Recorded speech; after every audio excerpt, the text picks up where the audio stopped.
It's Saturday after the what do you call it, the live feed that I spent 6 hours 17 minutes doing, which was about 4 hours longer than I wanted it to be. I wanted to do it for about an hour, but I couldn't do it. So anyways, I went down to the local auto parts store and I bought new spark plugs and boots for my F250 Triton 5.4 liter. Now, I know a lot of you guys are just now cringing saying, oh, they suck, you know. Well, they don't really suck. They've got their issues, but I come prepared. I come prepared in the fact that I know that quite possibly there could be a problem with the spark plugs breaking off inside. So I bought the extractor kit, and I believe this is for 3-valve engines. I don't think this is a 3-valve engine. I think that's for the other truck, but we'll see. We'll see what happens.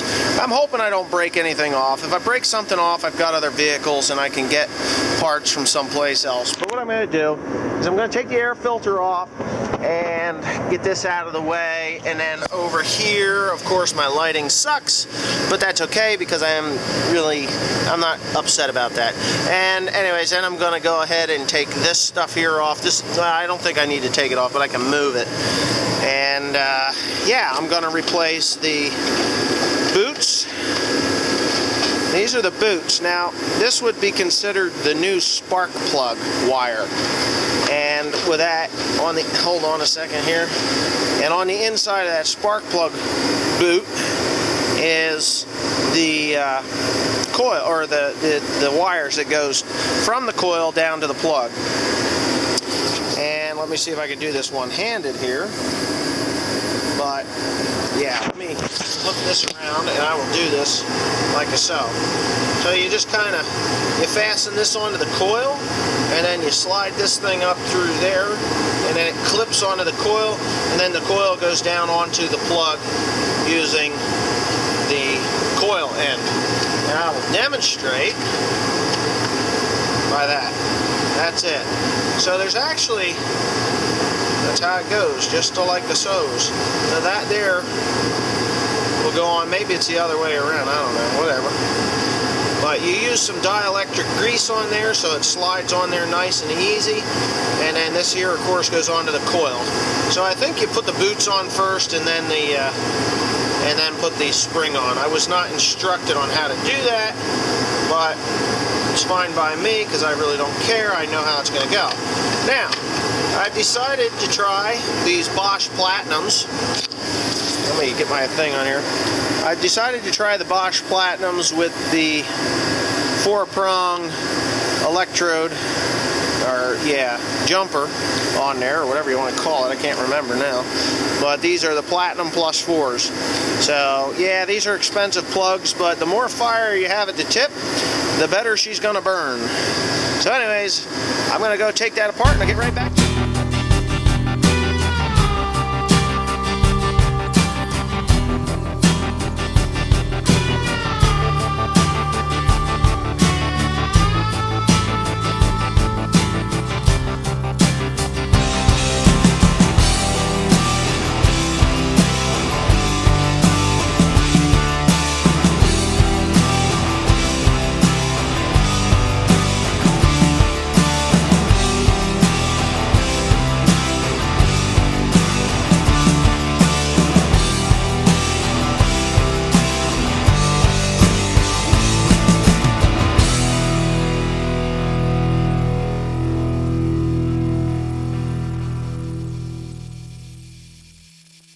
So I've gotten the first batch, or the first bank of spark plugs done, and I just want to show you what I've got here. The boots look fine. Now, changing the boots is like changing the plug wires, okay? This is the insulation between the center of your wire and everything around the engine. That's what the function of the boot is. Now, these things can only insulate so long. It's just like anything else. After being bombarded with millions and millions and billions of volts, as it's running down this wire, or this coil, it starts to erode the boot. So just like your wires, they do wear out. Vibration, heat, and everything else. So when you change those, just changing those will be like changing your plugs. Now, that being said, like I said at the beginning of the video, that this is what I'm using. This is what I'm using in these. These are the Platinum +4 plug that I'm using, and the boots are Napa Eichlin, made in the United States. Thank you very much. USA made. Got to be good. There it is. So what I'm going to do is I'm going to put these old parts back in this box, and I will discard them properly, you know, the way I'm supposed to. But I do want to talk about these plugs for a little bit. Now, I'm not seeing a gap chart. Why in the hell is it? There goes the camera. I'm not seeing a gap chart. So I can't really gap them. They might be in the door, and I'm probably going to walk over there right now to see what the gap is. Usually that's information that's under the hood, but it could be here. I doubt it. It's not telling me anything. Wow. Now, it doesn't tell me anything there. So maybe somewhere somebody took the, it could be in the owner's manual, operator's manual, or it could be right here. I don't know. 4.2 liter, 7.3 liter. Yeah, that's funny. 4.2 liter HS diesel, 4.2 liter gas, 5.4 liter, 6.8 liter. So they pretty much cover everything. These are the old ones. I just put them there for now. And let's see what we got here. Fluid ounces, lubricant in the charge. And no, it is not telling me what the gap is. Get a load of this. I mean, we even got Arabic writing now. Isn't that crazy? Arabic writing on your fuel check shutoff switch, blah, blah, blah. And there's nothing up there. So, I don't know. This thing says I have a fuel tank of 44 gallons, which I don't believe. I really don't believe that. Certified to a maximum fuel tank. Oh, that's the maximum I'm allowed. Oh, here it is. 0.052 to 0.056. No other adjustments needed. Okay, so this is what I'm going to do. I'm going to go find an 0.052. I want to see how far out that plug is. So let me get back to you here in a second. Okay, so I don't have an 0.052 feeler gauge, but what I do have is an 0.029, and the next one down would be an 0.025. Okay, so if I press them together, that's going to give me an 0.054.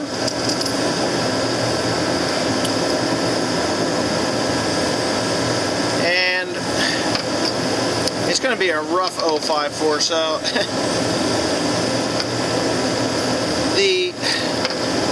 I'm going to squeeze these together, see if I can get them in there. It's huge. It's huge, the difference. There's probably another 0.05 in there. So this thing is like 10 thousandths out, 10 hundredths out. But I want to show you the these plugs and what they look like. They're just, I don't know if that even focused. Maybe I can get it to focus here. I don't know. Come on, camera. My camera's got a problem. As Woody's gamer tag had, Woody had said that my camera's a bit on the annoying side, which I agree, it is. But anyways, these plugs, the farther back in the engine, the more crap and corrosion. I don't know if you can see it. But you see how it's got like a square shoulder to it? That thing has really, and I don't think my camera's focusing because it's too small. That's just really gummed up with shit. So it's time. It was time to change them. So anyways, I got one bank done. They're in. I'm going to do the other side, and then I'm going to fire it up. So yeah, stay tuned. I'm not going to film anything else just after it's all back together in the initial fire up, and we'll see what happens. Alrighty, just finished up here with putting those spark plugs and coils back in, and I got to tell you, true to Ford fashion, the old 302, 460, 351 engines, that last that spark plug on the left side was not a thriller to put in. I just got to say that. That sucked. Done worse jobs, but it just wasn't much fun. So just like the other bank of plugs, huge gaps. I mean, huge gaps. Look at that. I mean, it's like a quarter of an inch of a gap, really. It's just huge. You know, back when I was a kid, a dime's thickness was good. That's what they would consider as good. But these things here, I only had one plug that was rusty, and it was on the first side that I did. I'll show you them later, like tomorrow or at another time. There was one of the boots that didn't seat properly over on the other side. These all were seated properly, but it was the back one on the left side here, or on the driver's side. All of these things, there were no surprises really, other than those plugs were really gapped far. Yeah, so what I'm gonna do here while I've got this hood up is I put everything else back, but I'm going to pull that engine, the dipstick on this engine oil.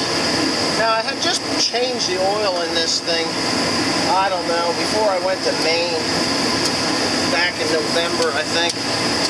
Yeah, something like that. It was back in November. And, you know, this oil is kind of dirty. I'm surprised, too, because that is AMS oil. So, I don't know. I know I change oil. I just put synthetic AMS oil in it. But anyway, I'm going to start her up. See how well she cranks. There it is.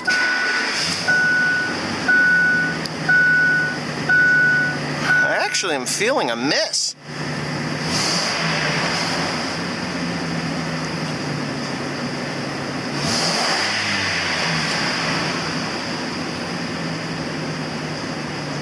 Not anymore. Must have been something just seating or something. Oh no, now she's smooth.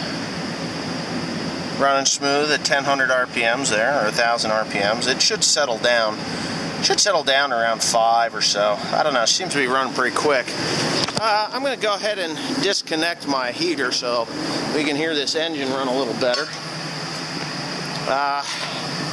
Yeah, like I said before, this is a 5.4 Triton.